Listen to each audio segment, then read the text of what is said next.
انسان کو اللہ نے شعور اور عقل دیا ہے اور وہ اس عقل اور شعور سے اپنی مادی زندگی کو بہتر بنا سکتا ہے، لیکن اگر ذہنوں کو اور شعور کو دبا دیا جائے تو پھر کوئی بھی قوم کھڑی نہیں ہو سکتی، نہ بیدار ہو سکتی ہے۔ فرعون نے کیا کیا بنی اسرائیل کے ساتھ؟ فرعون نے پہلا کام جو کیا وہ قوم کو ذلت کی طرف دھکیلا ہے، معاشرے کو ذلیل کیا۔ جب ذلت کی طرف معاشرہ چلا جائے تو پھر اسے کچھ بھی کراتے رہیں وہ کچھ نہیں کہتے۔ بہرحال تھوڑا سا تحمل کیجیے گا تاکہ مقصد حسینی جو ہے وہ ہمارے حال کو صحیح کر سکے۔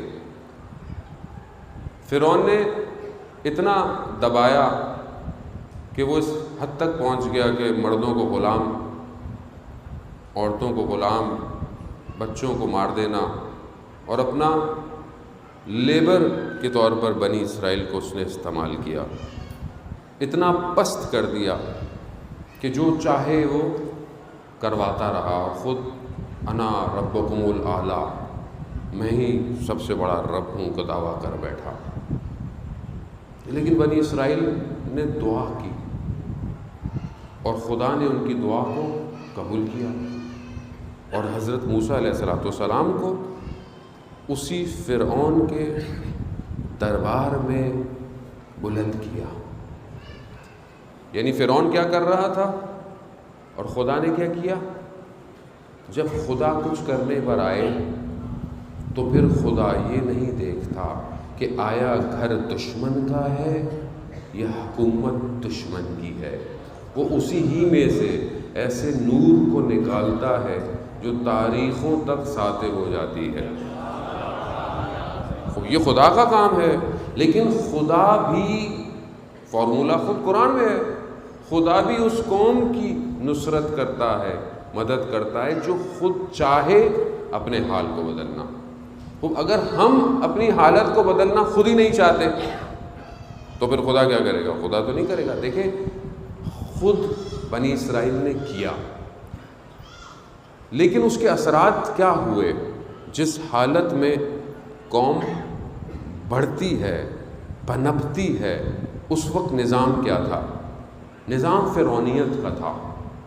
فرعونیت کے نظام نفوذ کر چکا تھا بنی اسرائیل میں۔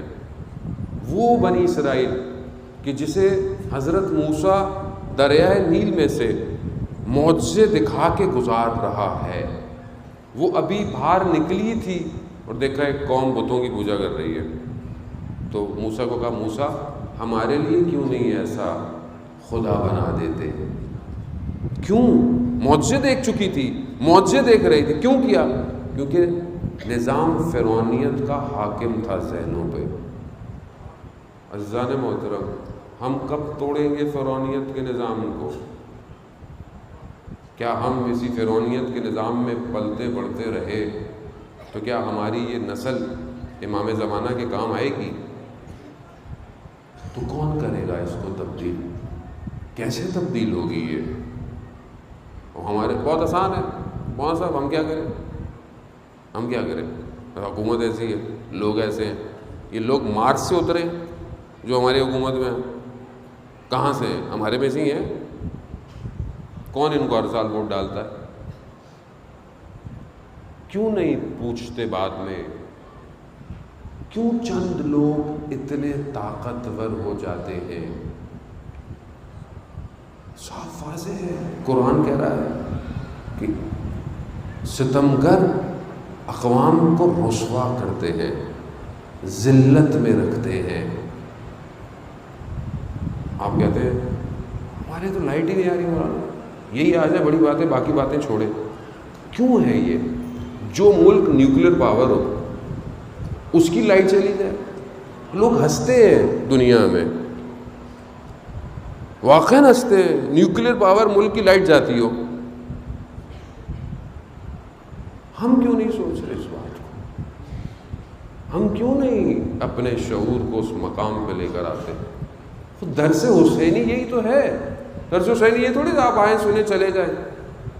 اور اس لیے تھوڑی برپا کی جاتی ہے حسینیت کا درس. حسینیت کا درس تو مردہ قوموں کو اجاگر کرنے کے لیے ہے. حسینیت کا درس تو وقت کے یزید اور فرعون کو للکارنے کے لیے ہے. خود قوم، اچھا دشمن جانتا ہے، مجھے بھی اور آپ کو بھی جانتا ہے، اور خوف بھی کھاتا ہے، لیکن ہمیں دبایا ہوا ہے. ہمیں اتنا سرپریس کر دیا گیا ہے کہ یہ سر ہی نہ اٹھائیں. اصل یہ سوچ ہی نہ رکھیں، کوئی سوچنے نہ دو ان کو. ان کے ذہنوں کو اتنا کنٹرول کر لو. 8 سے لے کے 10 بجے تک ٹی وی ٹاک شو، خبر نامے، نہ ان سیاستدانوں نے کچھ کرنا ہے نہ انہوں نے کچھ کرنے دینا ہے، لیکن ہم 3-4 گھنٹے یہ ٹی وی ضرور دیکھتے ہیں. کیوں؟ تاکہ جو دیکھنے والے یہ ذہنی مریض رہیں. اور باقی مسائل آپ کے سامنے ہیں، گھر سے نکل کے صبح رات واپس آنے تک. کیوں؟ تاکہ یہ سوچ نہ سکیں. اور جو سوچنے کی جگہ ہیں ان کے پاس، کون سی جگہ؟ یونیورسٹی، ایجوکیشن نظام، وہ بھی آپ کے سامنے. جو میرے ابو انگلش کی کتاب پڑھتے تھے آج تک وہی انٹر میں وہ ابھی بھی وہی پڑھائی جاتی ہے. کورس ہی چینج نہیں ہوا آج تک، کورس ہی چینج نہیں ہوا. کتنے انجینئر ڈاکٹر ہمارے ہیں، مگر کتنوں نے کوئی سسٹم ڈیزائن کیا آج تک؟ ملک کے لیے کر لیتے، خود کر لیتے. وسائل پہ ہم کب تک روتے رہیں گے عزیزان محترم؟ کیوں نہیں ہم نے خود ڈیزائن کیا؟ آپ کے سامنے ہم صاحب ملک کے اوپر پوری دنیا نے پابندیاں لگا دی، پوری دنیا کی پابندیاں ان کے اوپر لگی ہوئی ہیں. کیا کیا انہوں نے؟ گھٹنے ٹکا دیے نا سپر پاور کو. کیا تھا؟ ایک جملہ ہے صرف امام خمینی کا، ہمیں چیز از محرم و سفر تاریخ. ہمارے پاس جو کچھ ہے وہ محرم اور سفر کی وجہ سے ہے.